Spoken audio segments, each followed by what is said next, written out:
Welcome to Hood Champion Boxing and Sports. Tonight's the night, and I can't wait to see the fights. Hey, so Anthony Joshua and Francis Ngannou. I'm going to be honest with you, man. I am surprised to hear how many people are picking Ngannou to stop Anthony Joshua. Excuse me. Now, I'm going to tell you, it is possible for Ngannou to get the win over AJ. It is possible. Because I do think, what I think for Anthony Joshua is going to be the issue, right, is Ngannou's reach. Is his reach. If you look at Ngannou standing next to Anthony Joshua, look at his reach, man. The reach is about the same. And I'm not sure they're ready for that. Ngannou has worked a lot on his overall game. And my understanding is, if you let Teddy Atlas tell it, Ngannou, under the training of Dewey Cooper, has fast-tracked himself and acquired skills that would normally take a novice years to learn. Now, when he made that statement, I said, okay, Teddy Atlas is taking it to the stupid. You don't just come in a couple months and now all of a sudden you have 2-3 years worth of goddamn skills. You know what I mean? Like, it just doesn't happen like that. But he did footstop the fact that Ngannou did some training in boxing, that he was a kickboxer, and that he knows what it's like to be in the fire, seeing that he fought in the UFC for so long, and he's very comfortable under pressure, and he's more of a stand-up fighter. Now, when he said it like that, I said, you know what? That does add another layer of complexity to this fight. Because when you go skill for skill, there's no argument there. Anthony Joshua, skill for skill, there's not even a conversation between him and Francis Ngannou. But to have the discussion on saying, well, Anthony Joshua is highly skilled with power, and say he's just facing a guy with power. Now, that's an unfair conversation. Because what you got is a highly skilled fighter with power fighting Ngannou, a fighter who's skilled now with extreme power. And when you bring the two of them together, I understand why people are saying, don't be surprised if Francis Ngannou upsets the apple cart. Because he has been working, has improved, and is shown in his sparring. And we're going to see in there when he gets in with Anthony Joshua, what happens when Anthony Joshua gets hit. Does he get tentative? Does he have the holy shit moment? Does he have the oh my God moment? Does he have the is Andy Ruiz in this ring moment? And is he going to go full defense mode and start retreating?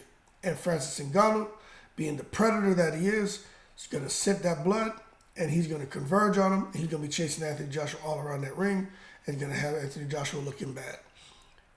I'm going to tell you this. I think within 6 rounds, Joshua, same way people are saying Francis Ngannou has the power to discourage Anthony Joshua, I think Anthony Joshua has the power to hurt Ngannou. Discourage him? I don't know about that. Make him think twice? I don't know about that. You got to understand, it's not just about Ngannou getting elbowed and kicked and kneed, and they try to break each other's arms in there and, use their elbow to grind into your face, into your ribs, and do little things that make you uncomfortable just to get you out of position.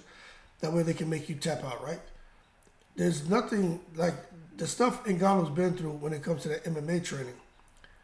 It doesn't compare when it comes to somebody punching you in your face, right? Especially when those guys are getting hit basically with a bare fist.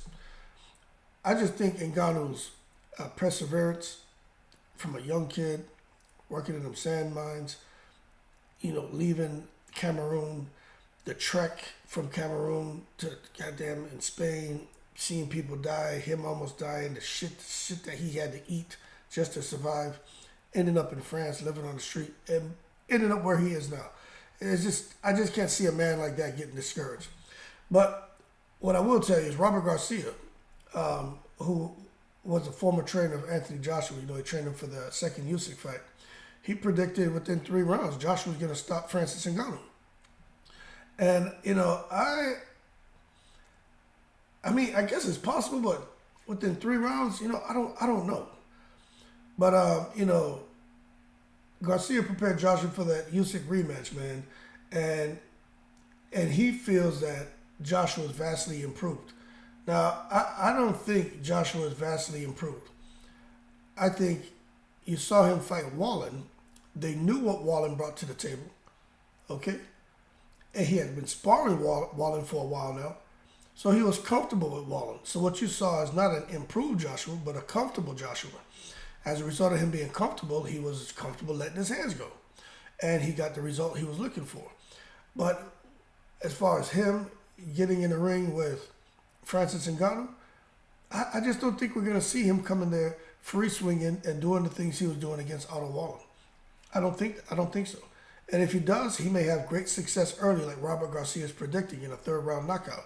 But at the same time, if he underestimates the reach of Ngannou, he could see Anthony Joshua get himself hurt badly and Eddie Hearn jump in the ring and, get down on his hands and knees and tongue kiss Anthony Joshua to breathe life back into him, the same way Jack Reese did when Tyson Fury went down when Deontay Wilder knocked him out.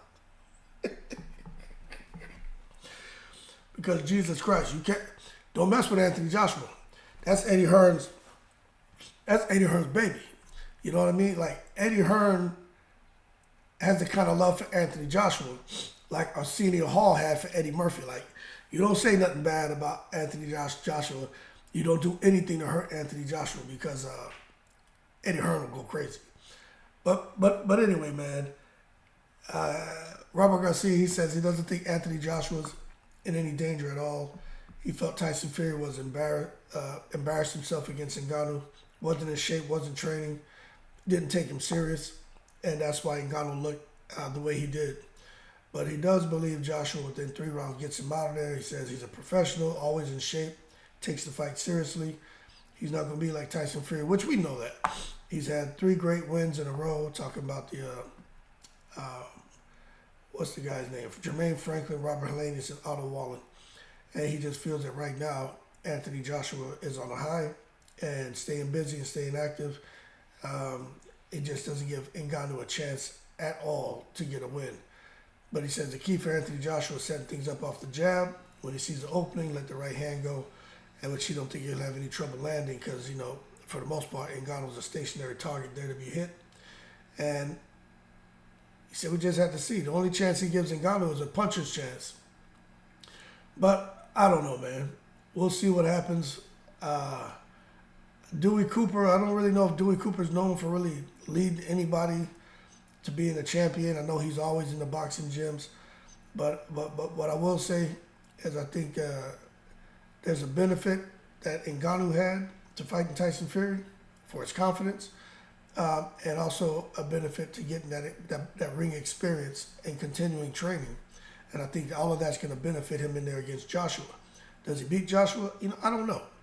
But I'm favoring AJ, and I definitely think there's a benefit for staying active for Anthony Joshua. And I think Anthony Joshua getting a guy who's, in my opinion, going to be a stationary target. I just don't see Francis Ngannou floating like a butterfly and stinging like a bee. But I'm telling you, and we can come back to this video, it's that reach. Francis Ngannou has long-ass arms, and he gets his shots off. And if he happens to beat Anthony Joshua, I think it's going to be because Anthony Joshua didn't really, he misgauged the distance. And where he thought that he was able to get to Ngannou, but he was out of danger, he's going to realize that he was stepping into the danger zone to get his shots off, and Ngannou just catches him with some shit like how Ngannou caught Tyson Fury. That being said, y'all keep cool. Ngannou now has skill is what they're saying. I don't know, but we're going to find out tonight in the breeze.